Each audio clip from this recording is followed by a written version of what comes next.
حضرات محترم، اب یہ قرب خداوندی کا ذریعہ جو ہے اسی طرح سے ہمیں نصیب ہوتا ہے کہ ہم کسی بزرگ ہستی کے پاس بیٹھے اس کی رہنمائی حاصل کریں۔ یہ کرامتا نہیں بنتا ہے، گل ذہن چ رکھو، یہ خالی کرامتا نال پیر نہیں بنتا۔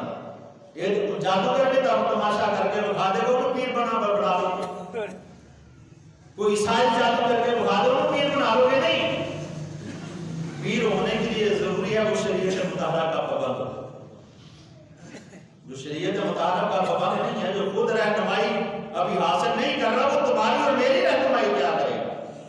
ہم غافل صرف اسی وجہ سے ہیں، نقصان کے اندر اسی وجہ سے ہیں، ہم مسائل کی حقیقت کو نہیں سمجھتے۔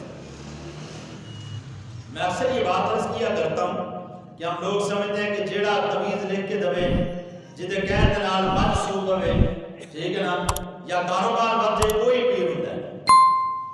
یار عجیب سلسلہ ہمارا، ہم نے سمجھ کر رکھا کہ یہ تصوف و طریقت کیا ہے کہ اس چیز کا نام ہے، نہیں میرا بھائی، اس چیز کا نام نہیں ہے۔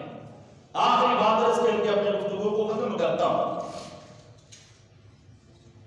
حضرت جنید بغدادی رحمت اللہ علیہ کی بارگاہ میں ایک شخص آیا، وہ آپ کے پاس رہتا رہا، کچھ وقت گزرا تو وہ چلا گیا۔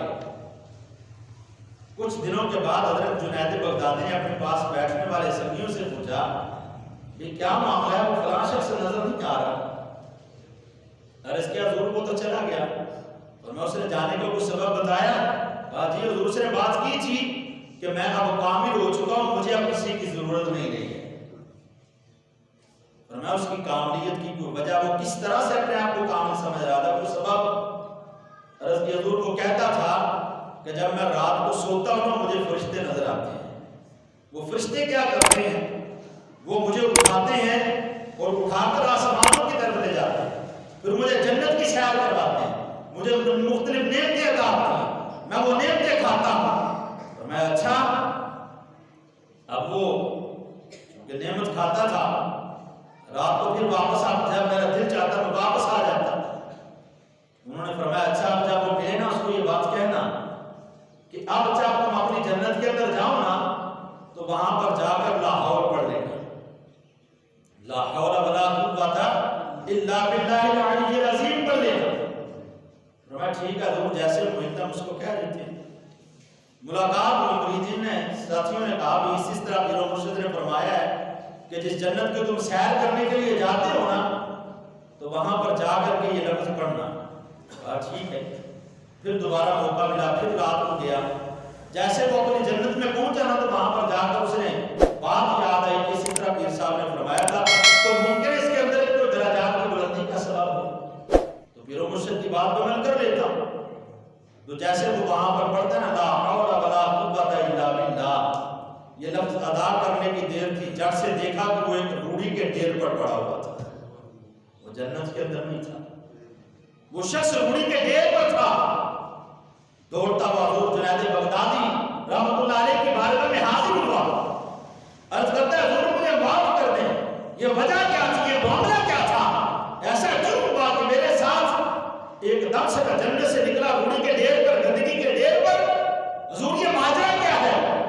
فرمایا تم نے خود کو کامل سمجھنا شروع کر دیا، تم تنہا چلے تھے جنت کی جانب۔ اس سفر کے اندر بڑی رکاوٹیں ہوتی ہیں، شیطان جگہ جگہ پر روکتا ہے، حملہ کرتا ہے، وہ تمہیں گمراہ کرنے کی کوشش کرتا ہے۔ وہ جب دن تمہیں خوبصورتی دکھاتا، جنت دکھاتا، اس کے بعد تمہیں چاہتا کہ گمراہ کر دیتا، لیکن تمہارے مقدر اچھے کہ تمہیں پلٹ آئے۔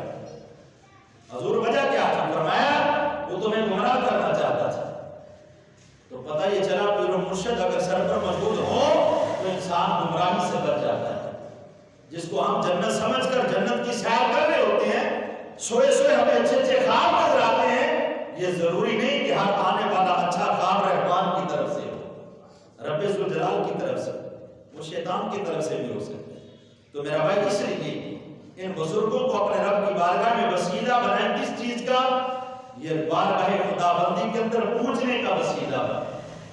ٹھیک ہے، یہ کاروبار، یہ آنا جانا دنیا کا، یہ دولت ملنا، یہ جائیداد ملنا، یہ تو رب ذوالجلال کی عطا ہے۔ کبھی بھی کسی کی بائعت کریں تو اس بنا پر نہ کریں کہ میرا کاروبار اچھا ہوگا، میرے مشکلات آسان ہوں گے، میرے دنیا کے معاملات بہتر ہوں گے۔ جب بھی کسی کے لوگ کے آپر بیعت کریں تو اسے یہ کہیں، یہ عرض کریں کہ حضور مجھے کچھ نہیں چاہیے، مجھے فقط ایک چیز چاہیے کہ مجھے معرفت الہی نصیب ہو جائے، مجھے قرب خداوندی نصیب ہو جائے، مجھے اللہ کی پہچان نصیب ہو جائے۔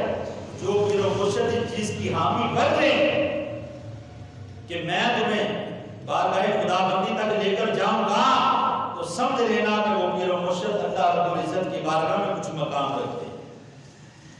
تو جو اس چیز سے انکار کر دیں اور تمہیں دوسرے جانب دھکیلنا شروع کریں، سمجھ لینا کہیں نہ کہیں فرق ضرور ہے۔